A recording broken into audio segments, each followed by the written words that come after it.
আসসালামু আলাইকুম। আশা করি সবাই অনেক ভালো আছেন। আলহামদুলিল্লাহ, আমিও অনেক ভালো আছি।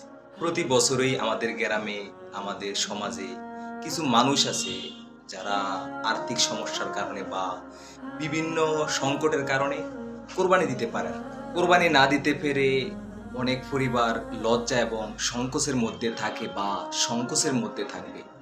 তাই কোনো বিষয়ে আলাপচারিতায় ফোনের মাধ্যমে বা মেসেজের মাধ্যমে কেউ জিজ্ঞেস করবেন না কোরবানি দিচ্ছে কিনা, গরু কিনছে কিনা, বাজেট কত, গরুর দাম কত, ইত্যাদি ইত্যাদি। আমাদের দেশে, আমাদের গ্রামে যেই সমস্ত মানুষ কোরবানি দেয়নি বা কোরবানি দিতে পারেনি, তাদেরকেও যদি কেউ এই সমস্ত প্রশ্ন করে, তারা অন্তত অন্তরে অন্তরে খুব কষ্ট পায়, খুব বিব্রত হয়।